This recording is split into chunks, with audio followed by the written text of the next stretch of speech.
Hello বন্ধুরা, আজ আমি ভীষণ টেস্টি ইলিশ মাছের ডিম দিয়ে নারকেলের একটা রেসিপি তোমাদের সাথে শেয়ার করছি। দেখো, ইলিশ মাছের অনেকটা ডিম আমি নিয়ে নিয়েছি, আর এখানে নুন আর হলুদ দিয়ে দিলাম, আর ওখানে পেঁয়াজ কুচো আর নারকেল কুড়ো নিয়েছি, হাফমালা নারকেল কুড়া নিয়েছি। আর এবার আমি কড়াইতে একটু কালো জিরে দিয়ে তার সঙ্গে পেঁয়াজ আর কাঁচা লঙ্কাটা দিয়ে দিলাম, দিয়ে খুব ভালো করে নেড়ে চেড়ে ভাজা ভাজা করলাম, লাল লাল করে একদম ভেজে নেব যাতে একটু সুগন্ধ বেরোয় পেঁয়াজের। আর এদিকে আবার ডিমটাকে আমি একটু ওই নুন হলুদ আর একটু লাল লঙ্কার গুঁড়ো নিয়েছিলাম, সেটা দিয়ে খুব ভালো করে একদম যাতে কোনো লাম্পস না থাকে খুব ভালোভাবে নরম, এমনিতে ইলিশ মাছের ডিম নরম।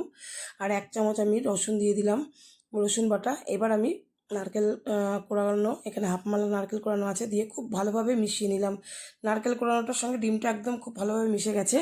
এবার আমি এইখানে পেঁয়াজটার মধ্যে লাল লাল করে ভাজা হয়ে গেছে, এখানে নুন আর হলুদ দিয়ে দিলাম, দিয়ে একটু খুব ভালোভাবে নাড়াচাড়া করে একটু গন্ধ বেরোবে, সুগন্ধ বেরোবে সেই পেঁয়াজের, সেই অবস্থাতে আমি ডিম আর নারকেল দিয়ে মেখে রাখা এটা আমি এর মধ্যে তেলের মধ্যে দিয়ে দেবো।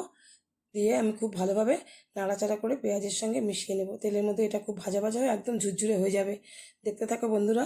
রেসিপিটি ভালো লাগলে অবশ্যই একটা লাইক দিও, কমেন্ট করে জানিও তোমাদের কেমন লাগলো। আর অবশ্যই তোমরা নতুন হয়ে থাকলে সাবস্ক্রাইব করো। দেখতে পাচ্ছ ডিমটা একদম ঝুরঝুরে হয়ে গেছে। হ্যাঁ, নাড়তে নাড়তে বেশিক্ষণ লাগবে না, একটু নাড়াচাড়া করলেই ঝুরঝুরে হয়ে যাবে। এবার উপর থেকে একটু সরষের তেল আমি দিয়ে দিলাম ডিমটার মধ্যে, আর নাড়াচাড়া করে একটু একদম ঝুরো ঝুরো করে নিয়ে কয়েকটা কাঁচা লঙ্কা আমি দিয়ে দিলাম গন্ধের জন্য, কাঁচা লঙ্কার গন্ধটা খুব ভালো লাগবে। এরপরে আমি নামানোর আগে কয়েক চামচ জল দিয়ে দিলাম এখানে, জাস্ট একটু নরম হওয়ার জন্য একটু জল দিয়ে তারপরে নেড়ে চেড়ে নিয়ে আমি নামিয়ে নিলাম। অসাধারণ স্বাদে গরম ভাতের সাথে এটা একদম জমে যাবে। তোমরা করে দেখো ইলিশ মাছের ডিম দিয়ে, এমনি ডিম দিয়েও তোমরা করতে পারো, কোনো অসুবিধে নেই। অনেক ধন্যবাদ তোমাদের রেসিপি দেখার জন্য।